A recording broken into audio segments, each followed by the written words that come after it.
Channel cook with Srujani. ನಾನಿವತ್ತು ನಿಮ್ಗೆ beetroot halwa ಮಾಡೋದು ಹೇಗೆ ಅಂತ ತೋರಿಸ್ಕೊಡ್ತಾ ಇದ್ದೀನಿ. ಬೀಟ್ರೂಟ್ ಹಲ್ವಾಗೆ ಬೇಕಾಗುವ ಇಂಗ್ರೀಡಿಯೆಂಟ್ಸ್ ಏನು ಅಂತ ನೋಡೋಣವಾ. ನಾನಿಲ್ಲಿ 1/4 kg ಬೀಟ್ರೂಟ್ ತಗೊಂಡು ಈ ರೀತಿ ಸಣ್ಣಗೆ ತುರ್ಚಿಟ್ಕೊಂಡಿದ್ದೀನಿ. ದ್ರಾಕ್ಷಿ, ಗೋಡಂಬಿ, ಬೇಕಾದಷ್ಟು ತುಪ್ಪ, 3/4 ಕಪ್ ಸಕ್ಕರೆ ಮತ್ತೆ ಏಲಕ್ಕಿ ಪುಡಿ. ಸ್ಟವ್ ಹಚ್ಚಿ ಬಾಣಲಿ ಇಟ್ಟು ಬಾಣಲಿಗೆ 1 ಸ್ಪೂನ್ ತುಪ್ಪ ಹಾಕಿ ದ್ರಾಕ್ಷಿ ಗೋಡಂಬಿ ಹಾಕ್ಕೊಂಡು ಅದು ಕೆಂಪಗಾಗೋವರೆಗೂ ಫ್ರೈ ಮಾಡಿ ಒಂದು ಬೌಲ್ಗೆ ತೆಗೆದಿಟ್ಕೊಳ್ಳೋಣ.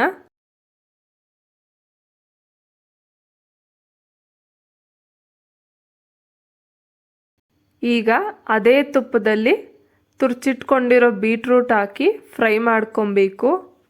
ಆದಷ್ಟು ನೀವು ಕೊಬ್ಬರಿ ತುರ್ಚೋದ್ರಲ್ಲಿ ಸಣ್ಣ ಹೋಲಿರುತ್ತೆ ಅಲ್ವಾ, ಅದರಲ್ಲೇ ಬೀಟ್ರೂಟ್ನ ತುರ್ಚಿಟ್ಕೊಳ್ಳಿ. ಯಾಕಂದರೆ ಬೀಟ್ರೂಟ್ ಬೇಗ ಬೇಯುತ್ತೆ.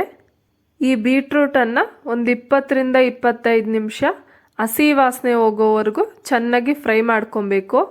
ಮತ್ತು ಅದರಲ್ಲಿರೋ ಜ್ಯೂಸ್ ಎಲ್ಲ ಇಂಗಿ ಡ್ರೈ ಆಗಬೇಕು, ಅಲ್ಲಿವರೆಗೂ ಫ್ರೈ ಮಾಡ್ಕೊಳ್ಳಿ. ಈ ಬೀಟ್ರೂಟ್ ದೇಹದ ಆರೋಗ್ಯ ಮತ್ತು ಕಣ್ಣಿಗೂ ಸಹ ತುಂಬಾ ಒಳ್ಳೆಯದು. ಅನೀಮಿಯಾ ಅಂದರೆ ರಕ್ತಹೀನತೆಯಿಂದ ಬಳಲುತ್ತಿರುವವರು ಈ ಬೀಟ್ರೂಟನ್ನು ಹೆಚ್ಚಾಗಿ ಸೇವಿಸಬೇಕು. ಈ ಬೀಟ್ರೂಟಲ್ಲಿ ಐರನ್ ಅಂಶ ಜಾಸ್ತಿ ಇರೋದ್ರಿಂದ ಯಾರ ಬಾಡಿನಲ್ಲಿ ಐರನ್ ಕಡಿಮೆ ಇದೆಯೋ ಅವರು ಕೂಡ ತಿಂದ್ರೂ ತುಂಬಾ ಒಳ್ಳೆಯದು. ಬೀಟ್ರೂಟ್ ಹಾಕ್ಕೊಂಡಾದ್ಮೇಲೆ ಮೀಡಿಯಮ್ ಫ್ಲೇಮ್ನಲ್ಲಿಟ್ಟು ಹುರಿಬೇಕು. ಒಂದು ವೇಳೆ ಐ ಫ್ಲೇಮ್ನಲ್ಲೇನಾದರೂ ಇಟ್ಟರೆ ನೀವು ಕೈ ಆಡಿಸ್ತಾನೇ ಇರಬೇಕು, ಇಲ್ಲ ಅಂತಂದರೆ ತಳ ಹಿಡಿದ್ಬಿಡುತ್ತೆ. ಈಗ ನೋಡ್ತಾ ಇದ್ದೀರಲ್ಲ, ಜ್ಯೂಸ್ ಎಲ್ಲ ಹೋಗಿ ಡ್ರೈ ಆಗಿದೆ. ಈಗ ಸಕ್ಕರೆ ಹಾಕ್ಕೊಂಡು ಮಿಕ್ಸ್ ಮಾಡ್ಕೊಬೇಕು.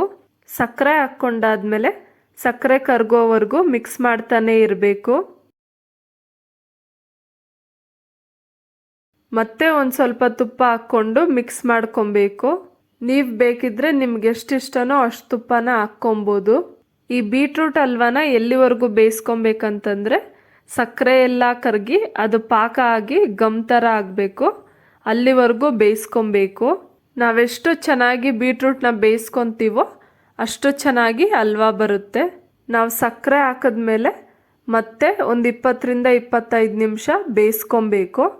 ಮತ್ತು ತಿರುಗಿಸ್ಕೊಡ್ತಾನೆ ಇರ್ರಿ, ಹಾಕ್ಬಿಟ್ಟು ಬಿಟ್ಬಿಡಬಾರ್ದು. ನಾವೆಷ್ಟು ತುಪ್ಪ ಹಾಕ್ಕೊತಿರೋ ಹಲ್ವಾಗೆ ಅಷ್ಟೇ ಟೇಸ್ಟಿಯಾಗಿರುತ್ತೆ ತಿನ್ನೋದಕ್ಕೆ. ಮತ್ತೆ ತುಪ್ಪ ಹಾಕ್ಕೊಂಡು ಮಿಕ್ಸ್ ಮಾಡ್ಕೊಳ್ಬೇಕು.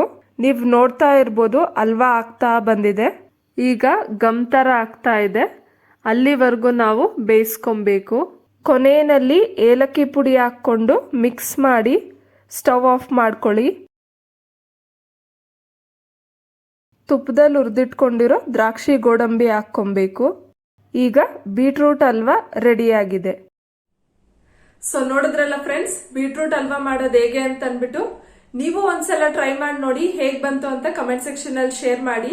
ಮತ್ತೆ ಈ ವಿಡಿಯೋ ನಿಮ್ಗೆ ಇಷ್ಟ ಆದ್ರೆ ಲೈಕ್ ಮಾಡಿ, ಶೇರ್ ಮಾಡಿ, ಪ್ಲೀಸ್ ನನ್ನ ಚಾನೆಲ್ಗೆ ಸಬ್ಸ್ಕ್ರೈಬ್ ಮಾಡಿ. ಮತ್ತೆ ನಾನು ಇನ್ನೊಂದು ರೆಸಿಪಿ ಜೊತೆ ನಿಮ್ ಮುಂದೆ ಸಿಗ್ತೀನಿ. ಅಂಟಿಲ್ ದೆನ್ ಬಾಯ್.